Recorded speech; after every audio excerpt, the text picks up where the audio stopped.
guys.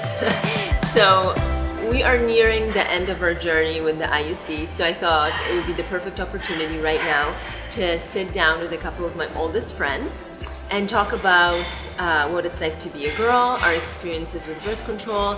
And so I invited them over to have a little sit-down chat, and hopefully we're going to cover some topics that maybe you aren't the most comfortable with talking about in public on the regular, and make things a little bit easier. So that everybody knows, let's do a little intro. Devin, you are a nutritionist. Yeah, I work in a diabetes and pregnancy clinic and chronic disease management clinic. Amazing. And Jane? I work in television as a TV producer, but I put that on the side burner right now to stay at home with my 3 children. Amazing. And we know each other because we've been modeling together forever. Like the majority of my life, it seems like. More than half our life. Yeah. So we're doing this little sit down because I want to talk to you guys about birth control and sort of like how what your experiences have been. And we've talked about all these things throughout these years. Devin, you and I have like had really in-depth conversations, and Jane, you've been like sharing everything with us about like your kids and like your pregnancies, and, the real deal, which is amazing. Yeah, like neither one of you holds back, so I thought that you'd be perfect for this particular video because we're doing the birth control. So I'm just going to start off about the importance of birth control. Like, how important do you think it is today, and how important it is to do like a yearly checkup with your doctor and talking to your healthcare professional about these things? Yeah, I think it's so important today. I think now we have so many options. We really know the importance of preconception care, preconception planning, because a lot of things that the children are exposed to in utero can affect them for the rest of their lives. So if we can plan a healthy pregnancy, if we're not ready for a pregnancy, if we're not ready for a family, there's so many options for birth control. And we really have to go to the professionals, speak to the doctors, and see what's out there and find the one that's best for us. I think it's very important because women are so focused on careers. It's different nowadays in 2017. Yeah. And also people are waiting to find the right person to start a family. It's not as big of a rush as it used to be back in the day. So I think it's important to be open and talk to your doctor and sit down and discuss your options, and so you can live that life that you really dream to live. You guys obviously do like a yearly physical and you go to your doctor. Do you ever skip a year, or like do you feel like you do it regularly? And I'm pretty honest. I'll go every year. Yeah, I bring my children in, and then I also, it's a reminder that I also have to go as well. And I just want, if there's something going on, I want to catch it and make sure I'm on track. For sure. I'm the same. We have to take responsibility for our health, I think, and being in the single life again now, I sometimes go more than once a year, and that's what they're there for. And you know, it's peace of mind, but it's really taking care of our bodies and making sure that everything's good. Yeah. And then so going back to that, do you talk to your doctor about that stuff versus like your parents especially when you started taking birth control? So Jade, you and your mom are pretty open. We had a with very each other. early discussion. She sat down with me at like maybe about 13 years old at my bed and wanted to talk about STIs, and let's talk about AIDS, let's talk about this. And she's a very real approach to how she spoke to me, and talked about prevention.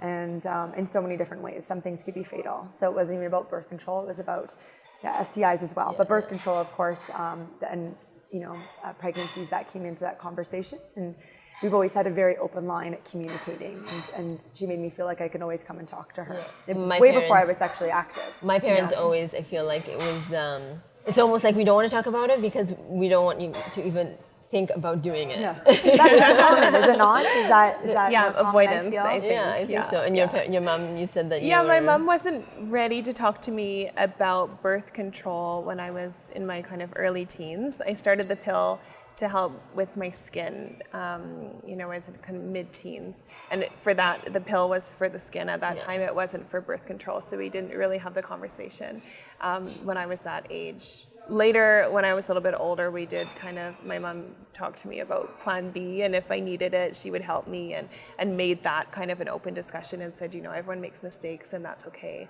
If you don't want to come to me, here are the options kind of thing. So, yeah. That's nice. And thank goodness we have each other as girlfriends. And that's the thing too. That's why I would talk to you about it, my girlfriends, not my mom. Thank God for you guys. Yeah. So what kind of birth control have you guys tried or been on? I did the pill for about 10 years, and then on my honeymoon, stopped the pill and had 3 children over 7 years, and now I have a tubal ligation. My tube's tied, but I really enjoy the conversation still because there's so many new products coming out, and people a lot of don't my know a lot girlfriends about are on the IUD, some just use condoms. There's so many different methods. Actually, because you've tried them all. Mrs. Experience. So what have you been on in the pill? So I've been on a few different pills for my skin mostly, and then for birth control too. And I found, it was hard to remember them. A lot of them made me nauseous. They just didn't really sit well. I tried the ring. I liked that for a few years. And recently I've been on the IUD. This is my second one. So it's been 7 years since I've had an IUD, and it's my favorite. You don't think about anything. Yeah, they're good for 5 years. So I had one taken out, another one put in, and haven't bought tampons in 7 years. So, and all this, do you guys use condoms as protection ever? Or? Well, in the single life now, yes, I use condoms for STI protection, for sure. Oh, I guess because there's also that. There's that. I guess that's what happens when you get married. You're like, do you find, so you obviously find it effective. You're like a big proponent of the IUD. Yeah. You have never been on the IUD, but you've heard. No, but many of my friends, a lot of my mummy friends, I would say 90% of them are on the IUD, and they're very happy with that choice. And that's probably the method I would have picked had I not had a tubal done. Yeah, and are you on the hormones or no? Yeah, the hormonal one.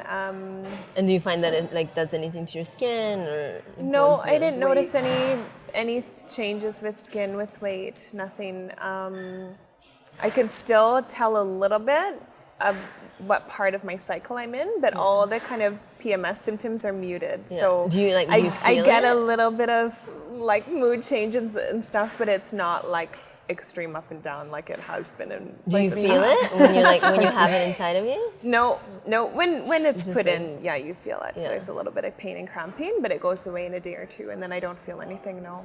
I think it's so nice with IUD too, because as you get older, we have so many more responsibilities, career-wise, traveling, children, whatever it may be. It's so hard to think. And everything's so much faster now, instant everything. Fast, and so when you have the ID, it's just every 5 years or 3, depending on which one you take. You just, that's it. You make an appointment and then you have to think about it. Yeah. So how has you being married and having kids? Obviously, you said that you tied your tubes. Yes. So that's you don't have to think about it now. No, even though you did have a scare, but it was false alarm. Yes, it was a false alarm. 4 children. It's not right for us, but. It's just nice. I just don't have to think about that anymore, and so I guess it'd be similar to having an IUD or any other method. But it's for me, it was a permanent decision at this point. Yeah. So it was either going to be Ken getting this commitment, or me. I was already having a C-section, so it was already opened up. So at this point, I said, okay, rip those tubes out. That sounds so much more dramatic than you think. Oh yeah. But it is. It is what it is, right? So do you guys have any stories? You probably. Oh boy. Well, probably. I think a lot of girls could relate. When you're on the pill, you forget, or you forget the pack of pills at home when you go on a trip, and then you don't know what day it is, and there's all the stresses that come with that. Then you got to take a test, and that always comes with so much anxiety, right? When it's not planned. Have you taken a pregnancy test? Oh yeah. Oh, okay. I've never taken a pregnancy test. Really? I have taken a Plan B. Plan B. I've taken I feel if I take a pregnancy test, I'm okay, I'm admitting that it could be possible. Happen. But Plan B, I think I took one once that might have been too late, but then I was just kind of fingers crossed. I've never taken Plan B before. I've never gotten to that. You've never Plan B? No, never. No. I've taken it once. I have girlfriends too. A lot of people have taken that before, but yeah, it's not Plan A, but it's there if you need it. Okay. I was on the ring too, and that is funny. You don't feel it when it's in, but sometimes during sex you feel it. And there was once where it fell out, and so the next day I had to call my guy and ask him to look for it. Oh no! Oh my goodness! Why do you put it back in the same one? Yeah, you rinse it and you put it back in. So you could tell it was out, you knew. Yep. Wow. That Oh must my be God. some good sex Yeah. too. I'm serious.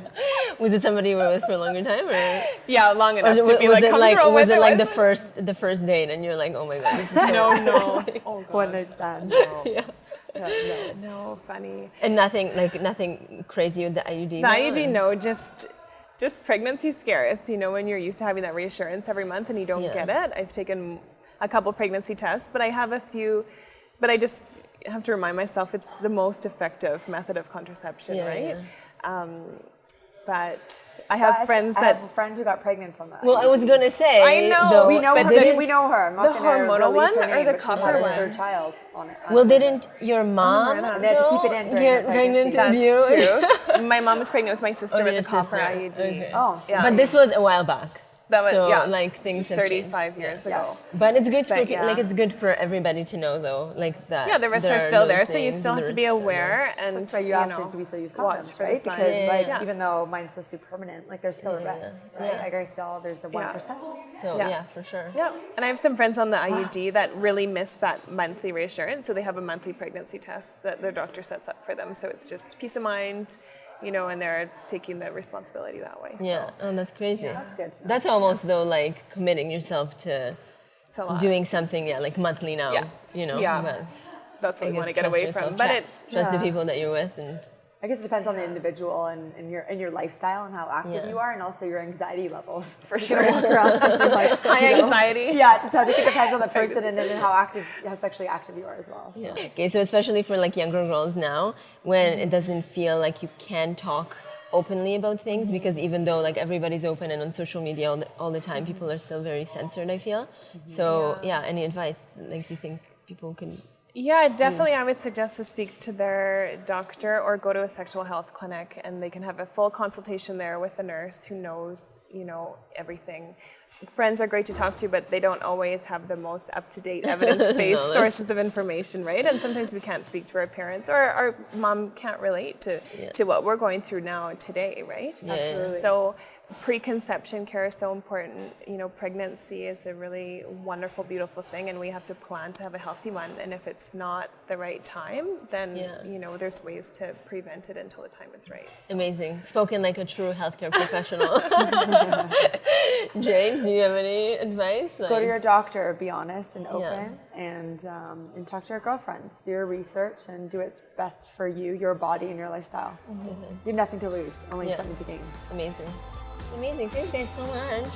Yeah, I always love chatting with you. I mean, Yeah.